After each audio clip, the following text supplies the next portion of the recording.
사사기서 18장 1절에서 6절까지의 말씀입니다.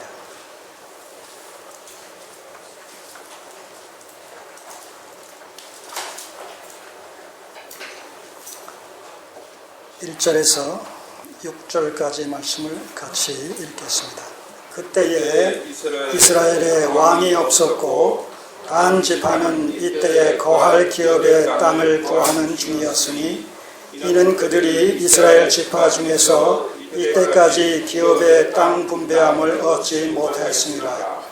단 자손이 소라와 에스다올에서부터 자기 온 가족 중 용맹 있는 5사람을 보내어 땅을 탐지하고 살피게 하며 그들에게 이르되 너희는 가서 땅을 살펴보라 하매 그들이 에브라임 산지에 가서 미가의 집에 이르러 거기서 유숙하니라. 그들이 미가의 집에 가까이 올 때에 레위 소년의 음성을 알아듣고 그리로 돌이켜 가서 그에게 이르되 누가 너를 이리로 인도하였으며 네가 여기서 무엇을 하며 여기서 무엇을 얻었느냐. 그가 그들에게 이르되 미가가 여차여차히 나를 대접하여 나를 고빙하여 나로 자기 제사장을 삼았느니라. 그들이 그에게 이르되 청컨대 우리를 위하여 하나님께 물어보아서 우리의 행하는 길이 형통할는지 우리에게 알게 하라. 그 제사장이 그들에게 이르되 평안히 가라. 너희의 행하는 길은 여호와 앞에 있느니라. 아멘. 기도드리겠습니다.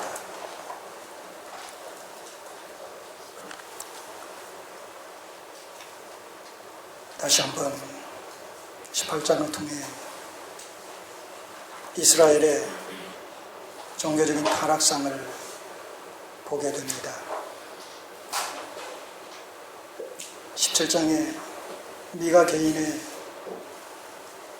타락의 모습을 통해 19장에서는 단지파 전체의 타락한 종교상을 목격하게 됩니다. 하나님의 말씀이 외면되며 왜곡되어질 때에 타락한 본성에서부터 나와지는 우리의 신앙심은 불가피하게 기복적이며 미신적으로 흘러갈 수밖에 없는 것으로 인하여 우상 숭배적인 신앙관을 형성하게 된다는 사실을 목격하게 됩니다. 본문의 말씀과 사건을 통해서 우리를 돌아보게 하시고 오늘 우리가 섬기는 하나님이 성경에 계시된 그 하나님인지 우리가 갖고 있는 하나님을 향한 신앙심이 성경이 말하는 그 신앙의 정체성을 확립하고 있는 것인지 다시 한번 분별하며 하나님 앞에서 새롭게 재정립할 수 있는 은혜의 시간이 되게 하여 주시옵소서. 예수님의 이름으로 기도드립니다. 아멘. 단지파의 우상숭배, 단지파의 우상숭배라는 제목으로 오늘 18장 전체를 개괄적으로 살펴보도록 하겠습니다. 우리는 17장에서 미가라는 한 인물을 통해서 그가 섬기는 하나님에 대한 신앙의 정체성이 철저히 우상숭배적인 이런 신앙으로 나타나고 있는 것으로 인하여 당시의 이스라엘 백성들 전체가 그와 같은 식으로 자기 소견에 좋을 대로 하나님을 우상처럼 섬겼다라는 사실을 고발하고 있는 내용을 살펴봤습니다. 이 하나님을 섬기는 그리스도를 섬기는 이 여호와의 신앙 그리고 기독교 신앙이 기복적인 차원에서 다루어질 때 다시 말해서 인간의 현실적인 필요와 세속적인 이런 그 목적을 위해서 방편적으로 그렇게 사용되어질 때 기독교 신앙과 여호와의 신앙은 필연적으로 우상숭배적인 신앙으로 빠질 수밖에 없습니다. 다시 말해서 신앙의 동기가 참으로 중요하다는 거예요. 신앙의 동기 여하에 따라서 그 사람의 신앙의 정체성 자체가, 정체성의 진위성 여부가 가능된다는 거예요.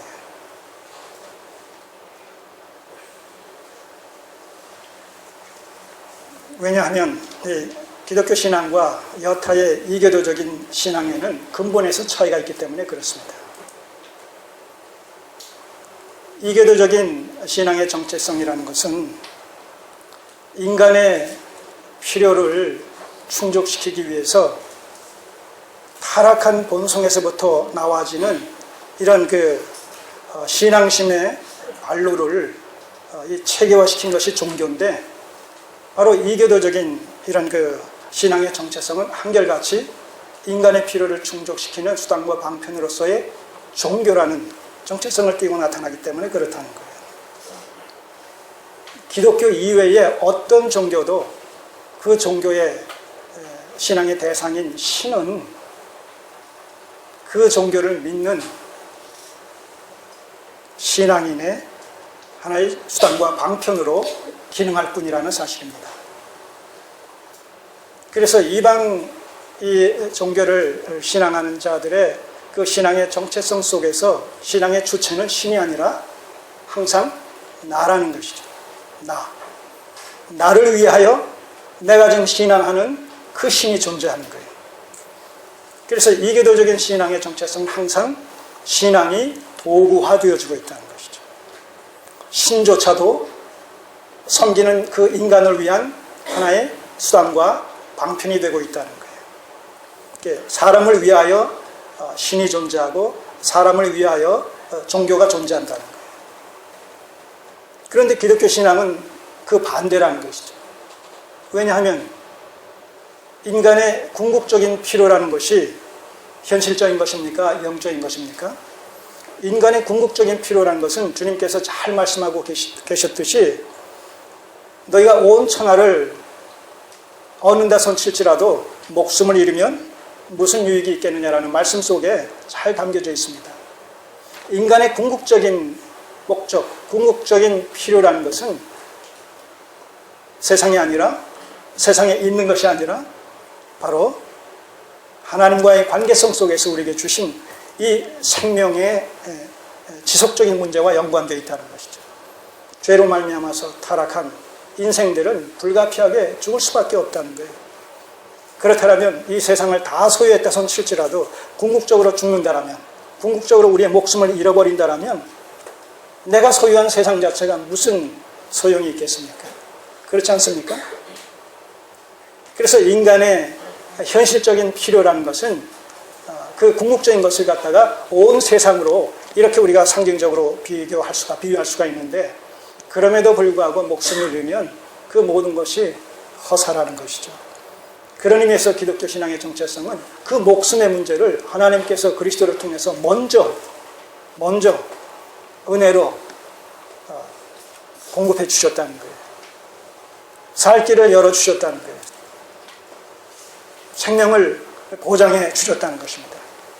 누구든지 예수 그리스도를 믿게 되면 이 생명을 소유함으로 말미암아 죄로부터 구속함을 받게 된다는 거예요. 그러니까 이 목숨의 문제, 생명의 문제가 보장되어진다는 사실은 온 천하를 얻는다는 이런 현실적인 필요도 그 구원의 은혜 속에 다 의존되어 있다는 것이죠. 속해 있다는 겁니다. 온 천하를 얻고도 목숨을 잃으면 온 천하가 소용이 없는데, 그 목숨을 보장받으면 온 천하가 그 목숨 속에 속해 있기 때문에, 의존되어 있기 때문에 모든 것을 소유한 것이 된다는 것이죠. 자, 그런 의미에서 기독교 신앙은 이렇게 그리스도 안에서 모든 것을 소유할 수 있도록, 또 모든 것의 가장 근본인 이 목숨의 문제, 생명의 문제를 그리스도 안에서 해결해 주시는 그 전제 속에서 하나님을 믿는 것이기 때문에, 그 하나님은 방편적인 하나님, 수단과 도구로서의 하나님이 되실 수 있겠어요? 아니면 목적적인 하나님이 되시겠어요? 목적적인 하나님이 되실 수밖에 없다는 거예요. 그래서 우리가 섬기는 하나님은 그렇게 우리의 근본적인 필요를 충족시켜 주신 하나님을 믿는 것으로 말미암아 목적적으로 하나님을 섬기지 수단과 방편적으로 하나님을 섬기는 것이 아니기 때문에 기독교와 이교도적인 신앙은 근본에서부터 차별화되어진다는 겁니다. 이럼에도 불구하고 우리가 하나님을 섬기는 여호와의 신앙과 하나님을 섬기는 이 기독교 신앙을 기복적인 차원에서 생각을 하게 되면, 기복적인 차원에서 그런 심정을 가지고 처음부터 접근을 하게 되면 그 하나님은 목적적으로 섬기게 되는 그 하나님이, 성경에서 계시된 그 하나님이 아니란 말입니다. 말만 문자적으로만 하나님이지 그 문자적인 하나님의 이면에 숨어 계신 그 하나님의 그 실체는 누구예요? 우상이란 말입니다. 그래서 처음부터 이 신앙의 동기가 굉장히 중요한 거예요. 신앙의 동기가 어떤 계기로 말미암아 이 기독교에 접촉이 됐느냐, 또 어떤 계기로 말미암아 기독교에 접촉이 됐다선 칠지라도 궁극적으로 바로 이 구원의 문제, 하나님께서 그리스도 안에서 내게 베풀어 주신 이 구원의 문제가 내게 확인되고 있느냐, 다시 말해서 내가 구원받았느냐, 구원의 확신이 있느냐, 바로 이것이 비로소 하나님을 섬기는, 그리스도로 말미암아 하나님을 섬기게 되는 기독교 신앙의 엄밀한 의미에서 출발이 되어진다는 것이죠. 출발. 언약교회에 소속된 우리 모든 성도님들, 예수 그리스도를 믿음으로 말미암아 죄 사함을 받고 의롭게 되어지고 하나님의 자녀가 되신 이 사실을 확신하십니까? 이 사실이 현실 속에서 확인되고 확신되지 않는다라면 그의 궁극적인 구원의 문제에 대한 보장도 불확실하다는 것이죠. 왜 그래요? 땅에서 매면 하늘에서도 매일 것이요, 땅에서 풀면 하늘에서도 풀어지는 바로 이 복음의 고난을 하나님께서, 주님께서 교회에게 주셨기 때문에 그렇다는 거예요. 그래서 이 땅에서 이 참교회, 이 참교회라는 것은 온전한 교회를 얘기하는 것은 아닙니다. 왜냐하면 지상의 지역교회는 온전할 수가 없기 때문에. 그러나 바른 진리의 말씀을 갖고 있는 그 바르고 온전한 교회에, 온전한 지역교회에 속한다는 사실은 자신의 구원을 영원히 보장받을 수 있다라는 의미가 성립이 된다는 거예요. 참, 그래서 우리가 교회를 선택한다는 얘기는 얼마나 사활이 걸릴 정도로 중요한 것입니다.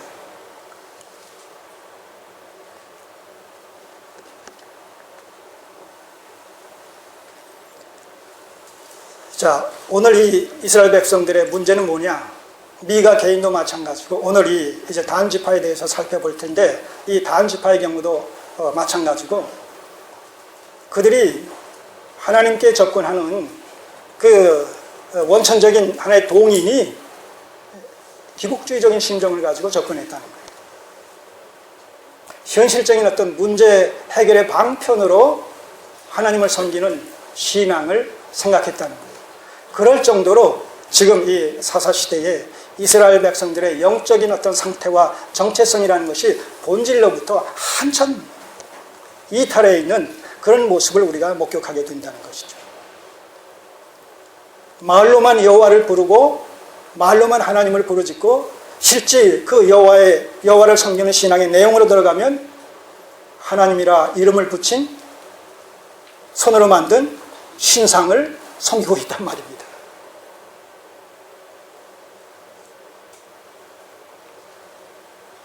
이런 사실들은 얼마든지 우리의 신앙생활, 우리의 교회 현장에서 목격할 수 있어요. 외적으로 나타나는 형식은 기독교적인 어떤 그 모습으로 나타나는데, 그러나 그 내용을 보게 되면, 그 실체를 보게 되면 전혀 우상 숭배적인 이런 그 신앙의 내용을 가지고 신앙생활을 하고 있다는 것이죠. 이런 사실들을 우리가 이 왕이 없어 자기 소견에 좋을 대로 옳을 대로 행동한다라는, 바로 그렇게 고발하고 있는 이런 그 사사기, 이스라엘 백성들에 대한 사사기 저자의 이 고발 속에서 오늘 하나님 앞에 서 있는 우리의 모습을 직시해야 된단 말이죠. 그리고 그래서는 안 되기 때문에 오늘 우리에게도 그런 부분이 있다면 그래서는 안 되는 그 부분을 제거시켜야 된단 말입니다. 그리고 본질에 바르게 접촉이 되어져야 되는 것이죠. 그래야 하나님 앞에 옳다 인정함을 받을 수 있게 되는 것이란 말입니다. 참 아직도 우리가 구원의 때에, 은혜의 때에 살고 있다는 사실은 얼마나 다행스럽습니까? 이런 사실들을 알지 못하고 깨닫지 못하고 나름대로 자기 속에는 좋을 대로의 신앙생활을 하다가 주님 앞에 우리가 서게 된다면 그 결과가 어떻게 되겠어요? 내가 너를 도무지 알지 못한다. 불법을 행하는 자들아 내게서 떠나가라 라는 소리를 들을 수밖에 없지 않겠습니까? 그러나 지금은 아직은 구원의 때요 은혜 받을 만한 때이기 때문에 이 말씀을 통해서 우리 자신을 다시 한번 돌아보고 말씀에 비추어서 우리의 신앙의 내용을 재정립할 수 있다면 이 또한 은혜 중에 은혜가 아닐 수 없습니다. 자, 보십시다. 왜 이 18장에 나타나고 있는 단지파 사람들의 이런 그 신앙의 정체성을 향하여 1절에서부터 그때 이스라엘에 왕이 없었고 라는 이런 그 전제하에 지금 단지파의 신앙 생활의 이야기를 도입하고 있는지, 왜 이 말씀을 전제하고 있다는 것이죠? 이 이후에 진행되어지는 나와 기록되고 있는 단지파의 생활상이 하나님 보시기에 바르지 않다라는 것을 갖다가 지금 여기서 강조하고 있는 것입니다.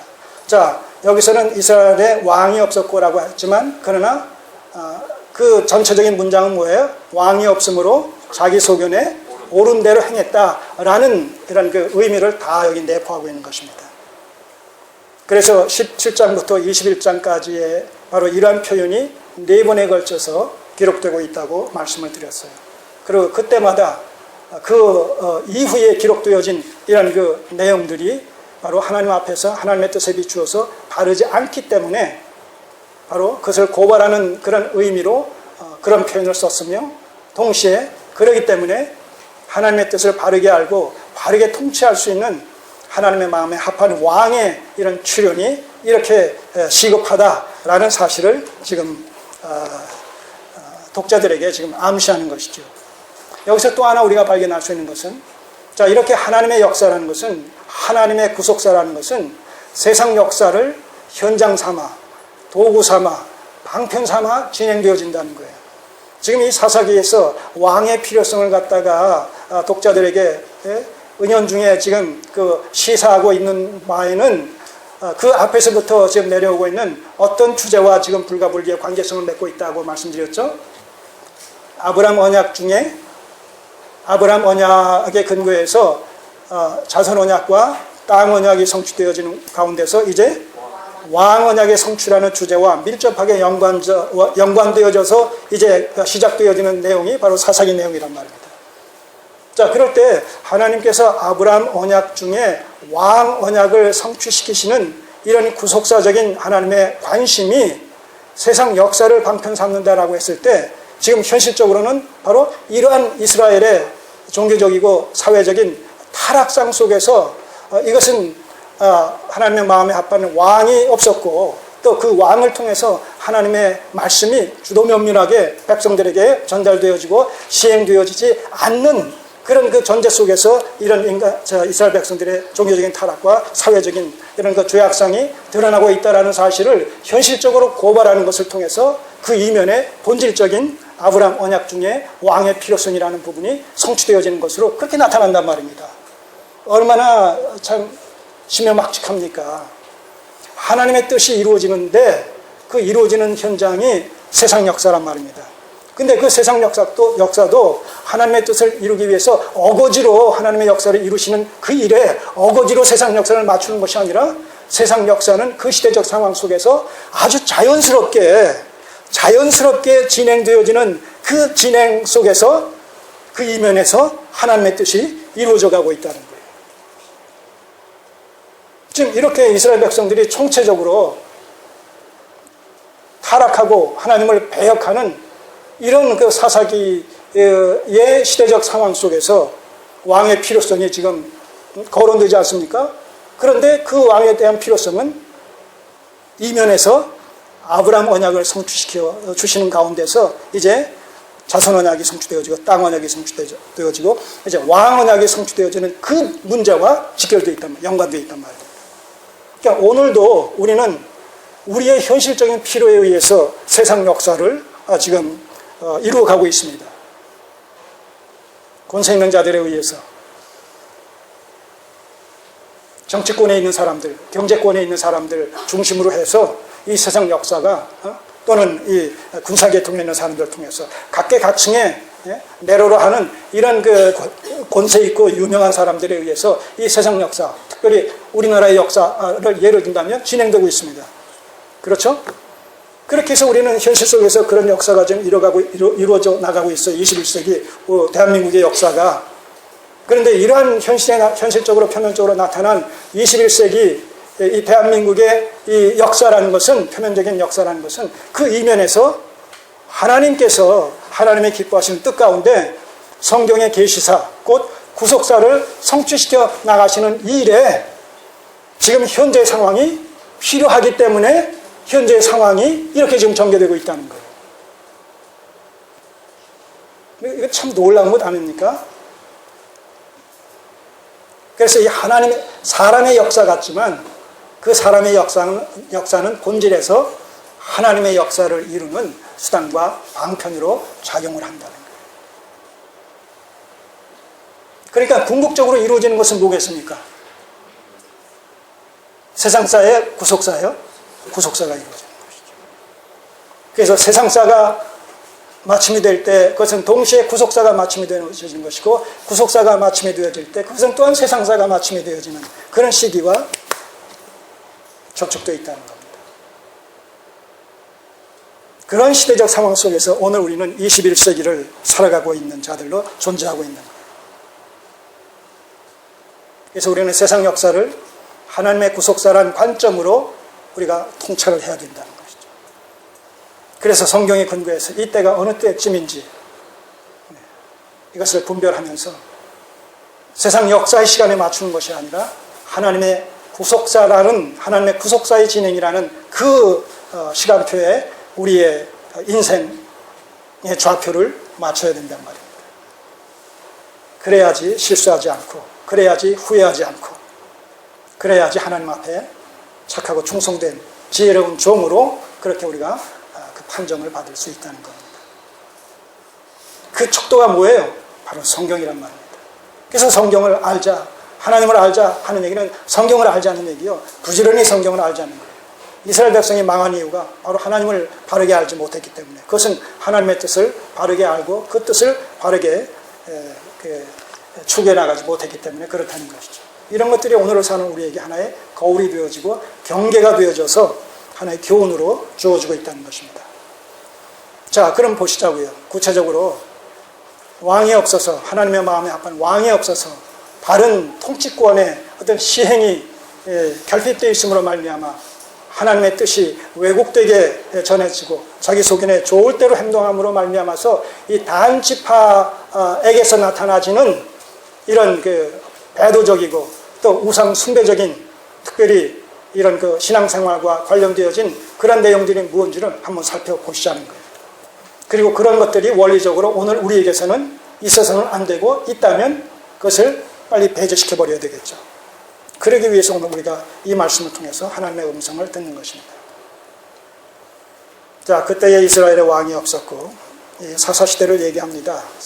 사사시대 초기 역사인데 이 사건이 일어날 때가 왕이 없었고, 그래서 어떤 일이 일어났어요? 단 지파는 이때에 거할 기업의 땅을 구하는 중이었으니 이는 그들이 이스라엘 지파 중에서 이때까지 기업의 땅 분배함을 얻지 못하였습니다. 자, 이 말씀만 보게 되면 단 지파가 아직까지도, 이 시점까지도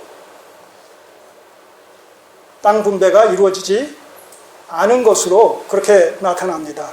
자, 그러나 보세요. 여호수아서 19장을 한번 보세요.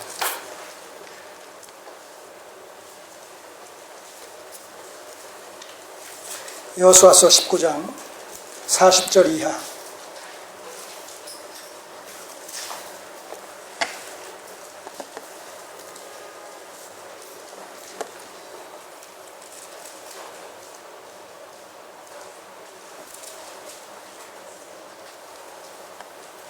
19장 40절 이하를 보시면, 자, 우리가 이 19장은 어떤 내용입니까? 여호수아 18장 그 2절을 보시면, 이스라엘 자손 중에 그 기업의 분배를 얻지 못한 자가 오히려 7지파라. 5지파만 이 18장 이 시점에서 5지파가 분배받고 나머지 7지파는 분배받지 못해가지고 여호수아가 어떤 그 방도를 조치를 취했습니까? 정탐꾼을 보내가지고 정탐을 해오라고 한 다음에 그것을 도면상에서 제비뽑기를 통해 가지고 분배시켰죠. 바로 그 도면상에서 정탐한 후에 정탐한 내용에 근거해서 도면상으로 제비 뽑아 그 분배시킨 내용이 이것이 이제 그 11절부터 시작되어지는 거예요. 18장 11절부터 베냐민 자손 지파 첫 번째, 그 다음에 19장으로 넘어가 보세요. 두 번째 1절에 시몬 지파, 그 다음에 10절에 셋째 스불론 지파, 그 다음에 17절에 넷째 이사갈 지파, 그 다음에 24절에 다섯째 아셀 지파, 32절에 여섯째 납달리 지파, 그 다음에 40절에 일곱째로 단 자손의 지파를 위하여 그 가족대로 제비를 뽑았으니 그 기업의 지경은 소라와 에스다울. 이 소라와 에스다울은 이 단 지파에게 분배해준 그 지경의 동쪽 경계선을 얘기한다고 되어 있어요. 그래서 우리 사사기서에도 보게 되면 이 단 지파와 관련되어진 이런 그 지역의 경계선인 이 소라와 그 에스다울 이 이름이 계속해서 나온다 하는 얘기죠. 자 분배 받았어요? 받지 않았어요? 분배 받았단 말입니다. 자 분배 받았으면 도면상으로 분배 받았으면 그 다음 조치는 어떤 조치를 취해야 되겠어요? 이제 전쟁의 방식을 통해서 정복을 해야 되지 않겠습니까? 그 정복은 어떤 의미가 있어요? 가나안족 그 지역에 살고 있는 가나안 족속에게는 그 전쟁이라는 정복의 방식에 어떤 의미가 있다고요? 하나님께서 그의 죄를 물어 심판하시는 하나님의 심판을 대리적으로 지금 수행한다는 그런 의미가 작용하고 있다는 것이죠. 자, 그래서 이렇게 분배 받았단 말입니다. 근데 왜 지금 사사기서 18장에서는 분배받지 않은 것으로 얘기하고 있느냐라고 했을 때 사사기서 1장을 한번 보세요.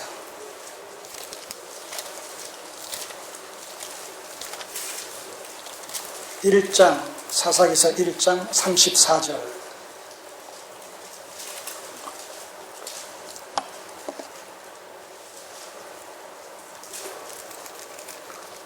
단 지파가 분배받은 그 지역에 사는 가나안 족속 원주민들의 이름이 아모리 족속이었어요. 34절 보시면 아모리 사람이 단 자손을 산지로 쫓아들이고 골짜기에 내려오기를 용납지 아니하고, 이런 부분이 있어요. 이렇게 분배를 받고 단 지파가 이제 정복을 하기 위해서 그 현장으로 갔을 때 어떤 일이 일어나느냐 하면 그 지역에 원주민으로 살고 있는 아모리 족속이 오히려 단 자손을 산지로 쫓아들이고, 이거는 산속으로 쫓아버리고 이런 뜻이에요. 산속으로 쫓아버리고 골짜기에 내려오기를 용납지 아니했다는 얘기는 바로 평지, 골짜기라는 얘기는 평지를 얘기합니다. 평지로 내려오지 못하게 막았다는 거예요. 자, 그러니까 결과가 어떻게 되겠어요? 땅을 얻지 못하게 되는 것이죠. 땅을 얻지 못하게 되는 것이죠. 자, 이런 배경을 지금 깔고 지금 사사기서 18장의 1절의 내용을 우리가 염두에 둬야 된다는 거예요.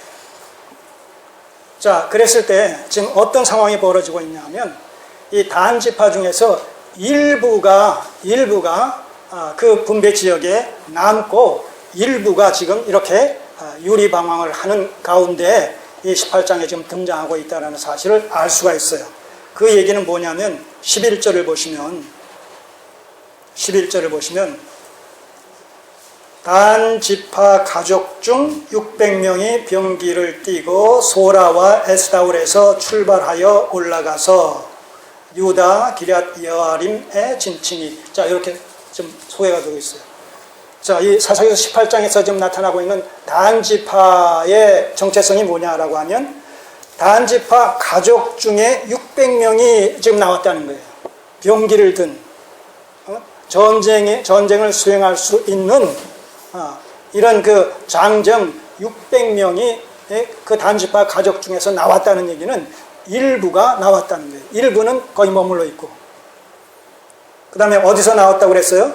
600명이 병기를 뜨고 소라와 에스다올 에서 아까 여호수아 19장에서 단지파에게 분배해준 그 땅의 경계선이 바로 소라와 에스다올입니다. 자, 그러니까 일부는 거기에 정착이 됐고 일부는 아모리 족속에게 쫓겨서 지금 나왔는데 그들이 지금 이 18장에서 등장하고 있는 단지파의 무리들이란 말입니다.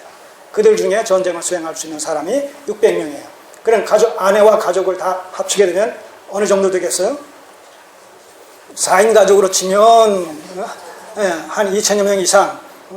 그 시대에는 사람들을 많이 낳았을 테니까 한 5인 가족 치면 한 3천 명. 어쨌든 2, 3천 명 무리가 지금 나온 셈이 된 거예요. 이해하시겠어요? 예. 자, 그러니까 이제 다시 한번 보세요. 1절 18장 사사기서 18장. 이절은 이제 역사적인 배경을 우리가 염두에 두시고 18장 1절을 다시 한번 보시면 그때 이스라엘이 왕이 없었고 왕이 없었기 때문에 어떤 일이 일어나느냐, 자기 속에는 좋을 대로의 일이 일어나는데 그 자기 속에는 좋을 대로의 일이 내용이 뭐냐, 단지파는 이때 거할 기업의 땅을 구하는 중이었으니 이는 그들이 이스라엘 지파 중에서 이때까지 기업의 땅 분배함을 얻지 못하였습니다. 단 자손이 소라와 에스다로에서부터 자기 온 가족 중 용맹 있는 5사람을 보내어 땅을 탐지하고. 자, 하나님께서 언약에 근거해서 땅 분배를 해주셨으면 단지파는 분배받은 그 지역에서 하나님을 믿고 확신하면서 믿음으로 싸움에 임했어야 되지 않겠습니까? 자, 그러면 그 분배받은 땅을 차지할 수 있겠어요? 없겠어요? 있을 거란 말입니다. 당연히. 그 앞에서 이미 그런 전례를 봐왔으니까 하나님께서 약속하신 것인데 이루어지지 않을 리가 없지 않겠습니까? 그런데 이들은 처음부터 뭐예요? 믿음으로 전쟁에 임하지 않았다는 얘기죠. 다시 말해서 하나님 앞에 불순종함으로 말미암아 저들에게 오히려 쫓김을 받아서 그 분배받은 그 지역에서 오히려 이탈할 수밖에 없는 이런 지경에 처했다는 거예요. 자, 그런 상황 자체가 무엇에 근거했습니까? 하나님의 말씀에 근거한 것이 아니라 자기 속인의 좋을 대로, 자기의 생각대로, 저들과 싸워가지고 우리는 형편없는데 어떻게 저들을 우리가 싸워서 이길 수가 있을까? 안 돼.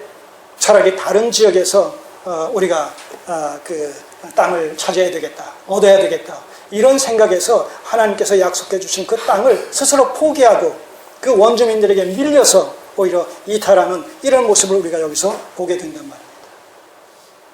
약속의 땅을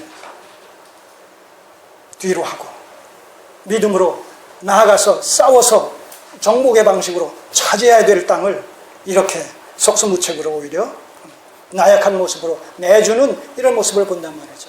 자, 이런 사건을 대할 때 이런 생각이 납니다. 아브라함을 하나님께서 창세기 12장에서 본토 친척 아비집을 떠나 내가 네게 지시할 땅으로 가라고 했을 때 그는 믿음으로 순종하여 기꺼이 그 갈대아 우르라는 지방을 자기 고향을 떠났지 않습니까? 그리고 마침내 가나안 땅에 도착했다고 그랬어요. 창세기 12장 중반에 보게 되면. 자, 가나안 땅에 들어왔는데 어느 정도 시간이 경과했는지 모르지만 어떤 일이 일어났죠? 다 잊어버리셨어요 벌써? 가나안 땅에 들어왔는데 어떤 일이 일어났어요? 기근이 임했잖아요. 기근이 임했어요. 자, 그랬을 때 아브라함은 어떻게 행동했습니까? 계속해서 믿음을 가지고 하나님께서 약속하신 땅 가나안 땅에 들어왔으니까, 여기까지 인도해 주셨으니까 기근이 왔을지라도 하나님께서 우리의 생명을 부지해 주시겠지 하면서 믿음의 확신을 가지고 계속해서 머물러 있었습니까? 아니면 기근을 피하여 옮겼습니까? 옮겼단 말입니다. 어디로요? 예. 기근이 임하지 않은 먹을 양식이 풍족하다고 소문난 애굽 땅으로 내려갔단 말입니다. 잘한 일이에요, 못한 일이에요? 믿음의 결단이에요, 불순종의 결단이에요? 바로 이건. 이런 일들이 오늘 우리의 신앙생활의 현장 속에 얼마든지 비일비재하게 우리가 경험하는 일들이란 말입니다.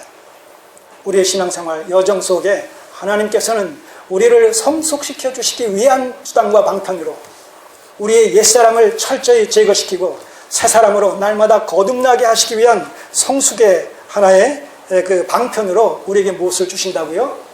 필요적절하게 고난을 주신다는 거예요. 시련을 주신다는 거예요.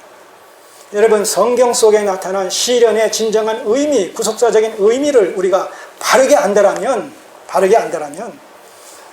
우리에게 주어지는 시련이 문제가 아니라 그 시련 앞에서 그 의미를 깨닫고 믿음의 인내를 가지고 그것을 감내하는 이런 성숙한 믿음이 필요한 것이죠. 그래서 우리 그리스도인들은 고난과 이런 시련 앞에서 피해달라고, 이것을 없이 해달라고 기도한다는 것은 스스로 자신은 어린아이와 같은 수준에서 계속 머물러 있기를 원합니다. 저는 믿음 안에서 자라가기를 원치 않습니다. 하나님을 알아가는 지혜와 지식에서 자라가기를 원치 않습니다. 라고 얘기한 것이나 다를 바 없다는 거예요. 여러분, 그러기를 원합니까? 아니잖아요. 주님의 장성 분량에 충만한 데까지 자라가기를 원하지 않습니까? 성경은 그것을 계속해서 촉구하지 않습니까?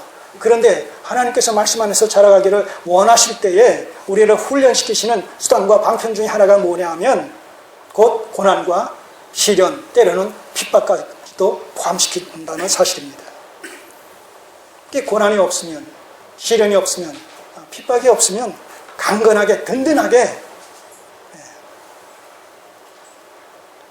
마귀의 세력들과 싸울 수 있는 하나님의 군대로서의 이런 용기 백배한 이런 믿음으로 자라갈 수가 없다는 거예요. 그래서 때때로 그런 것을 통해서 우리를 훈련시키시고 연단시키신단 말입니다. 단지파도 비록 아무리 족속이 그렇게 강력하게 공격해 온다선 칠지라도 하나님께서 약속하신 그 약속의 말씀을 붙들고 믿음의 확신을 가지고 싸웠어야 된단 말입니다. 믿음으로 싸워서 승리하는 것이 가나안 정복의 비결입니다. 그래서 처음부터 요단강을 건널 때부터 바로 어떤 것을 이스라엘 백성들에게 하나님께서 강력하게 심어주셨습니까? 요단강을 건너는 것이 인위적인 방법으로 배를 띄워서 배를 타고 건너는 것이 아니란 말입니다. 하나님의 약속의 말씀을 믿을 때 믿고 언약궤를 메고 맨 앞에 있는 제사장들이 첫 발을 철철 넘쳐흐르는 요단강에 내딛었을 때 어떤 일이 일어났어요? 갈라지는 역사가 일어났단 말입니다.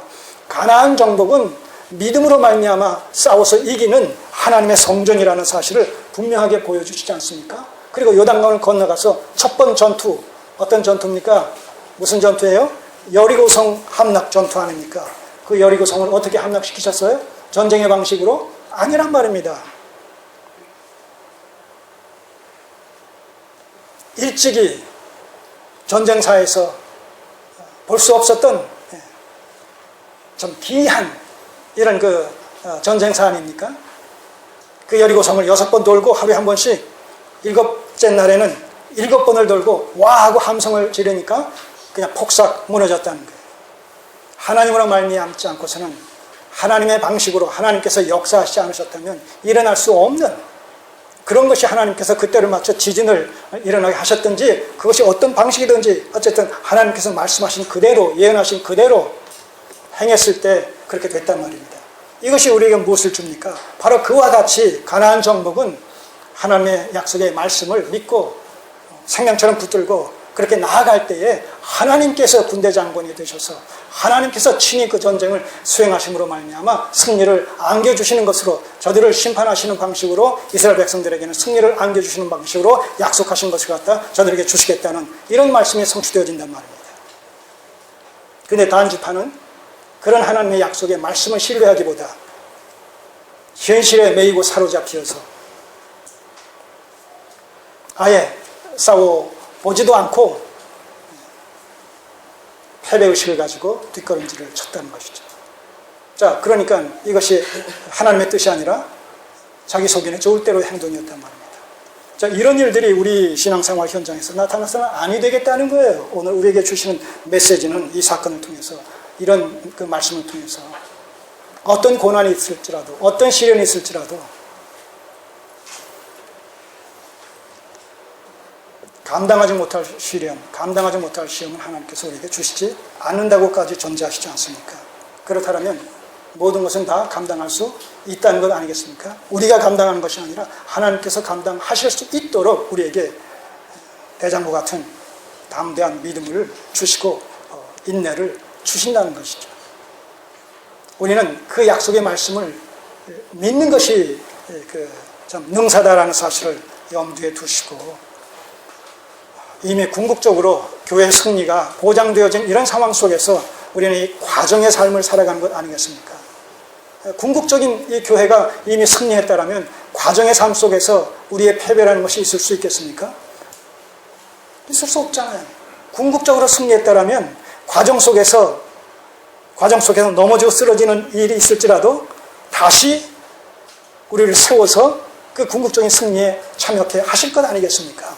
자, 이런 것을 우리가 총체적인 계시의 관점으로 바르게 우리가 해석을 하고 통찰을 할 수 있다라면 현실적으로 부딪히는 여러 가지 어려움 가운데서도 우리가 지혜롭게 능동적으로 대처해 나갈 수 있어야 된다는 것이죠. 자, 이제 이들을 보세요. 이렇게 자기 소견에 좋을 대로 행하면서도 끊임없이 뭔가 어떤 형식을 붙들고 늘어지는 모습을 봅니다. 자, 2절을 보시면 단 자손이 소라와 에스다울에서부터 자기 온 가족 중 용맹 있는 5사람을 보내어 땅을 탐지하고 살피게 하며, 자, 요건 누가 했던 방식이에요? 예? 미리 정탐꾼을 보내가지고 그 현지를 돌아보게 하고 그 결과를 가지고 이제 뭔가 땅을 분배했던, 이거 여호수아가 했던 방식 아닙니까? 우리가 당장 그 18장에서 보지 않았습니까? 자, 그러니까 그것은 봤고 그것은 들었고 그것은 경험했으니까 그 방식은 그렇게 도입을 시키는 거예요. 그 방식을 그렇게 도입시켜서 지금 자기네들이 하고 있는 일이 하나님의 뜻을 수행하고 있는 일이다라는 사실을 정당화시키고 있는 거예요. 여기서 인간의 참 그 교묘한 이런 이 죄악성이 드러나는 것입니다. 죄악된 타락한 이런 그 본성에서부터 나와지는 이거 왜곡되어진 종교성을 갖다 여기서 보는 거예요. 이걸 우리가 현실적으로 얘기한다면 겉으로는 우리가 기독교적이고 성경적인 이런 그 모양새를 갖춥니다. 그것조차도 유사한 것이지만 겉으로 보면 이건 기독교예요. 겉으로 보면 하나님을 섬겨요.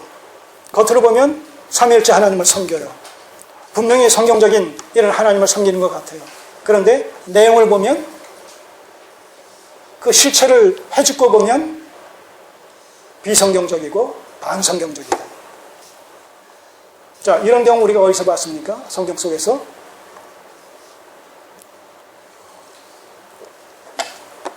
유사 여호와의 종교 모습 어디서 봤어요?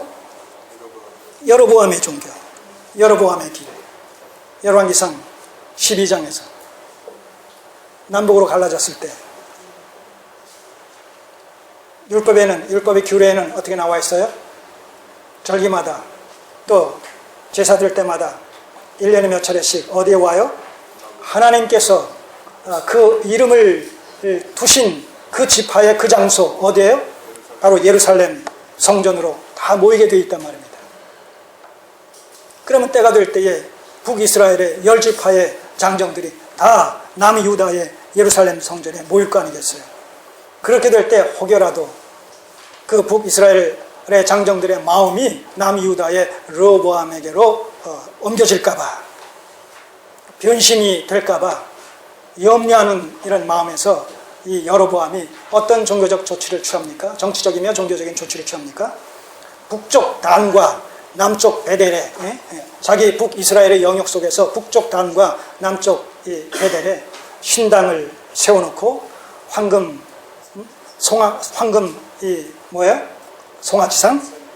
황금 송아지상을 만들어 놓고 이것이 우리를 인도하신 여호와다라고 하면서 하나님을 도구화시켜서 우상처럼 숭배하게 만들지 않습니까? 근데 겉으로는 뭐예요? 여호와의, 하나님을 섬기는 여호와의 신앙의 모습이란 말입니다. 그 다음에 거기서 제사 업무를 관장하는 제사장을 누구를 제사장을 시켰다고 그랬어요? 보통 사람들. 누가 돼야 돼요? 사실은 레위 지파 중에서도 누구의 후손? 아론의 후손이 제사장이 돼야 되는데 보통 사람으로 제사장을 삼았어요. 자, 겉으로 보면 뭐가 있어요? 제사장이 있고 그 제사장이 제사를 집전한단 말입니다.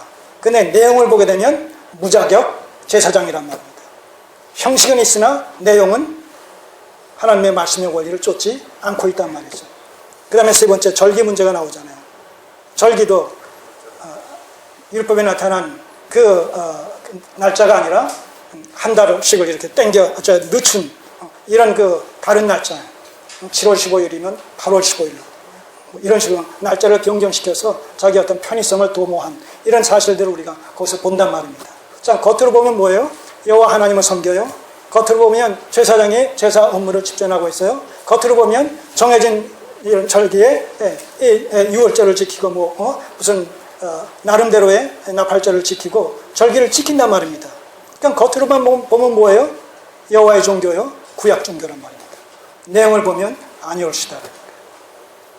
오늘 21세기의 이 한국적인 기독교의 정체성을 우리가 한번 살펴볼 때에 바로 원리적인 측면에서 이런 부분들이 얼마든지 나타날 수 있어요. 자, 누구를 믿습니까? 하면 뭐라고 답변하겠어요? 누구를 믿습니까? 하면 하나님 믿는다고. 우리가 어떻게 구원받습니까? 하면 뭐라고 얘기해요? 예수 그리스도를 믿음으로 말미암아. 다 얘기한단 말입니다. 예배 드리십니까? 왜 드리십니까? 하나님의 구원 은혜에 감사해서. 기도하십니까? 찬양 부르십니까? 성경 보십니까? 성경 공부하십니까? 자, 다 예라고 답변하겠어요? 아니오라고 답변하겠어요? 다 예라고 답변하겠죠. 그런데 내용을 살펴보면 대부분이 그 진위성 여부를 따지다 보면 성경적인 것보다는 전통적인 요소가 오히려 더 많다는 것이죠. 사람의 계명으로 교훈을 삼아 하나님을 헛되이 경배하는 부분들이 참 많단 말입니다. 자, 이런 것을 지금 여기서 보는 거예요. 단지파. 하나님이 분배해 주신 그 땅에서는 오히려 패배자의 모습으로 쫓겨나가지고는 다른 지역을 갖다가 이제 정탐을 해가지고 자기네들의 거주지로 삼겠다고 하면서 정탐꾼을 갖다가 지금 파송한 거예요. 지금 5명의 정탐꾼을. 여호수아가 그렇게 했듯이. 그러므로 말미암아 하나님께서 우리 앞길을 형통케 해주실 것이다 라는 이런 왜곡되어진 종교심의 말로를 가지고, 그러니까 겉으로 봤을 때는 이 사람은 하나님을 지금 섬기고 있는 것으로 그렇게 알고 있단 말입니다. 자기가 지금 하고 있는 행동이나 그 행동 속에 담겨진 내용은 전혀 지금 하나님의 뜻과는 무관한 자기 속이나 좋을 대로 지금 행동하고 있음에도 불구하고 말입니다.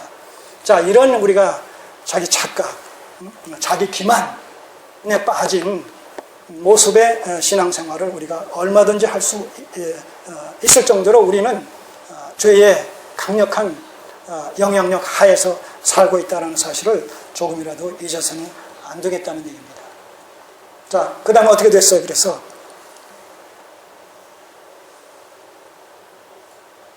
5명을 선발해가지고 땅을 탐지하라고 보냈어요. 자, 그들이 에브라임 산지 이전에 미가의 집에 이르러 거기에 유숙하니라. 그래서 이제 찾아 어디가 좋을까 하면서 찾아 오다가 이 5명의 그 정탐꾼이 어디에 이르러요? 바로 미가의 집에 이르는 거예요. 미가의 집에까지 오는 거예요. 타 지역에 살고 있는, 에브라임 산지에 살고 있는 이 미가의 집에 왔단 말입니다. 근데 여기서 우리가 좀 재미있는 이런 내용을 보게 돼요.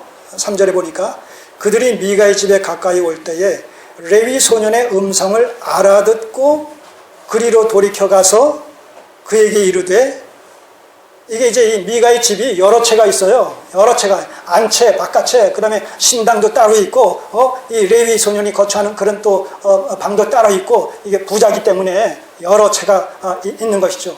하여튼 미가의 집에 왔다가 어디서 귀에 익은 소리가 들린단 말입니다. 그래서 찾아가 보니까 바로 그 레위 소년을 만나게 되는 그런 지금 장면입니다. 그들이 미가의 집에 가까이 올 때 레위 소년의 음성을 알아듣고 그리로 돌이켜가서 그에게 이르되, 누가 너를 이리로 인도하였으며 네가 여기서 무엇을 하며 여기서 무엇을 얻었느냐? 자, 이런 거 보게 되면 레위 소년하고 이 5명의 단지파 정탐꾼들하고 앞면, 초면이겠어요? 구면이겠어요? 이 문맥 속에서는 구면인 것 같아요. 그러나 어떤 경로를 통해서 구면인지의 내용에 대해서는 성경은 기록하고 있지 않습니다. 어찌됐든 뭐 구면이든지 초면인지 그것이 중요한 것이 아니에요. 이 레위 소년을, 제사장 소년을 만났어요. 그리고 그에게 어떤 경로로 여기까지 왔느냐 이런 것을 이제 묻습니다. 자, 이런 걸 보게 되면 이미 서로가 면식이 있는 것으로 보는 것이 바람직한 것 같아요. 이유는 무엇인지 모르지만, 연유는 무엇이겠지만, 자, 4절에 그러니까 어떻게 보면 이 동병상련의 심정을 가지고 서로가 해오가 된 거예요. 예. 서로가 유리방황하다가 미가는 여기 와서 미가 이 집에 레위 소년을 먼저 정착을 하고, 지금 단지파 이 5명 정탐꾼은 자기네들이 이제 거처할 때를 좀 찾다가 이제 여기 와서 이 미가의 집에서 이 소년을 만나게 되니까 한편 반가우면서도 이제 그 연유를 아니까 유리방황하던 그런 소년이 여기 있으니까 어찌 된 일이냐 이렇게 아마 물었던 것 같아요. 4절. 그가 그들에게 이르되 미가가 여차여차히 나를 대접하여 나를 고빙하여, 고빙은 그 고용하다는 얘기입니다. 삭슬 주고 고용하여 나로 자기 제사장을 삼았느니라. 그들이 그에게 이르되 청컨대 우리를 위하여 하나님께 물어보아서 우리의 행하는 길이, 자기네들이 지금 정탐을 하기 위해서 지금 돌아다니는 그 일이 형통할는지 우리에게 알게 하라. 자, 그러자 그 소년 레위 제사장이 뭐라고 얘기합니까? 그 제사장이 그들에게 이르되 평안히 가라. 너희의 행하는 길은 여호와 앞에 있느니라. 잘 될 거다 하는 얘기예요. 자, 이 과정 속에서 3절에서 6절 사이에 이 내용 속에서 우리는 또 이들이 지극히 자의적으로 행동하고 있다는 사실에 대한 하나의 그 실리들을 또 보게 된다는 것이죠. 자, 우선 이 5명의 단지파 정탐꾼이 면식이 있을 것으로 이렇게 추측이 되어지는 레위 소년을 만났어요. 자, 그 레위 소년이 전에 제사장의 직임을 수행하고 있었다는 것으로서 이 단지파 사람들이 알고 있었을까요? 아니었을까요? 먼저 그들이 이 레위 지파 소년을 알고 있는 것이 분명한데, 문맥 속에서 그 알고 있었을 때 과거에 이 레위 소년이 제사장으로서의 그 직임을 담당하고 있었을까요? 아닐까요? 아니란 말입니다. 그럴 수가 없죠. 그럴 리가 없고. 왜냐하면 아론의 후손이 직무를 담당하니까 그럴 리가 없겠죠. 그런데 여기 와서 이제 물었을 때 그 레위 소년이 미가를 만나서 그 집에 이제 개인 제사장 노릇을 하고 있다고 얘기했을 때 그 단지파 5명 정탐꾼이 책망했어요? 책망하지 않았어요? 그것은 옳다, 그러다라고 이렇게 지적을 했어요? 안 했어요? 한 것이 아니라, 안 했을 뿐만 아니라 오히려 기정사실화시켜서 인정을 하고 그에게 지금 자기네들의 앞길이 어떻게 될 것인지를 오히려 하나님 앞에 물어달라고 부탁까지 한단 말입니다. 자, 이런 사실들을 통해서 봤을 때 이 단지파 이 정탐꾼들의 이런 좀 소행이라는 것이 얼마나 자의적인 이런 발상에서부터 나와진 행동인가 이런 것을 보게 된단 말입니다.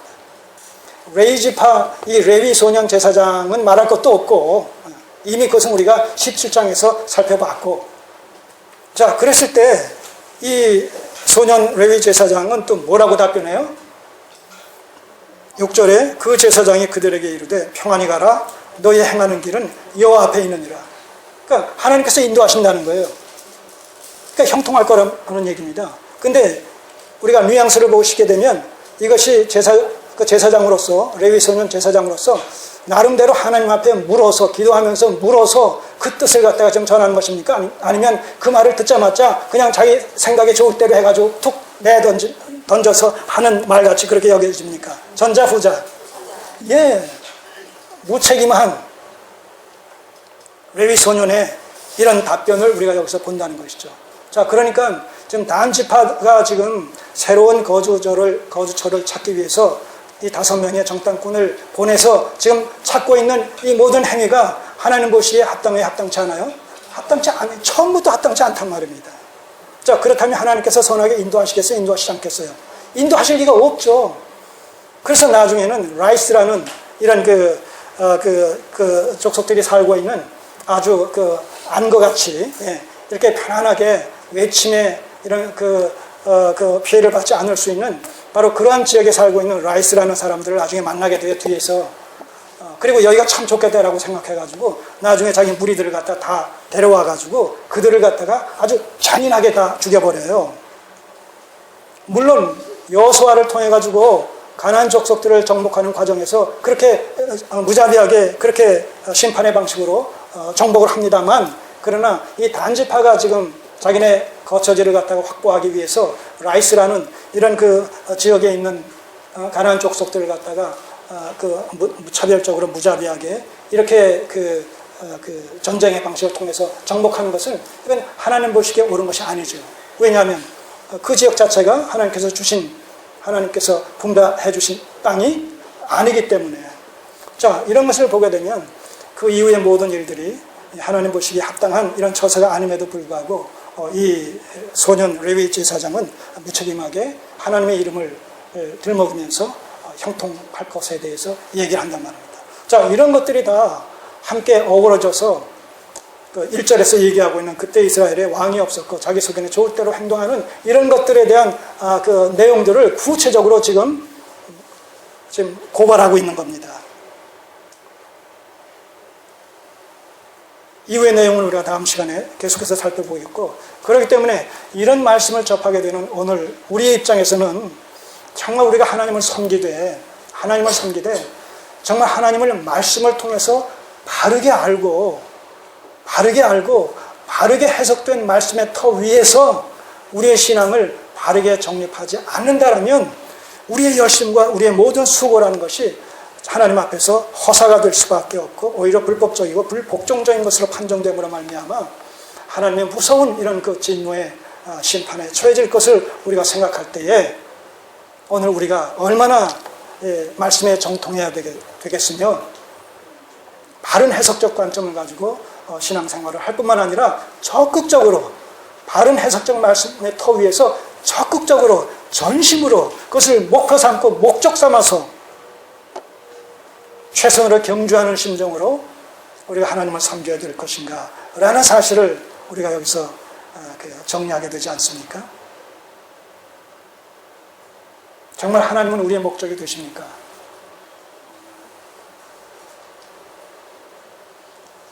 우리가 하나님을 섬기는 신앙이라는 것이 우리의 존재 이유가 됩니까?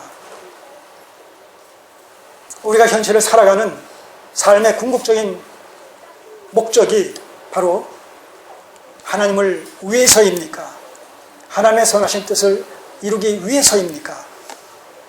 왜 내가 오늘 나에게 주어진 그 일에 최선을 다해 경주하고 열심을 다해 그 일을 감당합니까? 그 일에 투자합니까? 그 일에 몰두합니까? 그 일에 몸을 던지십니까?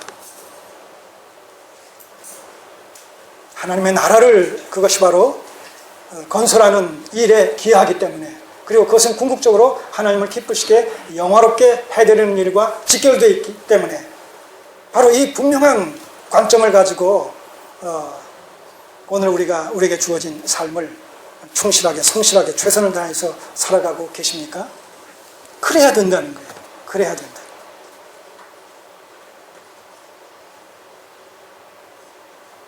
결론적으로 로마서 10장 2, 3절과 로마서 1장 23절의 말씀을 읽고 마치도록 하겠습니다. 자, 로마서 10장 2절 3절은 뭐예요? 너희가 하나님께 열심히 있으나 지식을 쫓은 것이 아니라 하나님의 의를 모르고 자기의 의를 세우려고 힘써 하나님의 의에 복종치 아니하였느니라.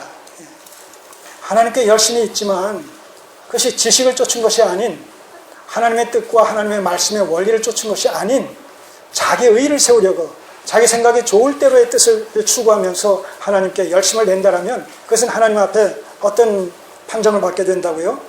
불복종적인 신앙으로 판정되어진다는 거예요. 로마서 1장 23절. 썩어지지 아니할 하나님의 영광을 썩어질 사람과 금수와 버러지 형상의 우상으로 바꾸었다는 거예요. 썩어지지 아니할 하나님의 영광을 바로 이 죄로 말미암아 오염되어진 타락한 우리의 본성에서부터 나와지는 이런 종교성이라는 것은 썩어질 하나님의 썩지 아니할 하나님의 영광을 썩어질 사람과 금수와 버러지 형상에 바로 이것이 지금 이 미가와 단지파 사람들이 지금 행하고 있는 결정적인 우상 숭배의 정체성이란 말입니다. 썩어지지 아니할 하나님의 영광을 썩어질 사람과 금수와 버러지 형상으로 바꾼 우상 숭배 신앙으로 나타나고 있단 말이죠. 이게 하나님의 말씀에 무지했을 때, 하나님의 뜻을 바르고 온전하게 깨닫지 못했을 때에 그 수준에 머물러 있는 것이 아니라 우리의 타락한 종교성은 계속해서 우리를 부추겨서 신앙하게 만든단 말입니다. 신앙심이 있기 때문에, 왜곡되어진 이런 그 영성이 우리에게 있기 때문에, 그러니까 그 결과는 어떻게 돼요? 썩어지지 아니할 하나님의 영광을 썩어질 사람, 금수, 버러지 형상을 섬기는 우상숭배 신앙으로 그렇게 나타날 수밖에 없다는 거예요. 열심히 있는데 지식이 없으니까 뭐야? 하나님의 의를 모르게 되고 자기 의를 세우려고 힘써 하나님의 의에 복종치 않는 불복종적인 신앙으로 나타날 수밖에 없다는 거예요. 여러분, 우리가 하나님을 섬기는 이 신앙은 실제적인 사건입니까? 아니면 형식적인 겁니까? 섬겨도 되고 안 섬겨도 될 수 있는 이런 그 양보적인 이런 그 문제입니까? 아니면 절대적이며 필요 불가결한 이런 그 요소입니까? 전자의 후자예요? 후자란 말입니다. 다시 한번 분명하게 우리의 가치관을, 우리의 인생관을, 그리고 우리의 신앙관을 하나님의 계시서인 말씀의 원리에 입각해서 재정립을 하심으로 말미암아 언제라도 오실 수 있는 주님 앞에서 충성된 종으로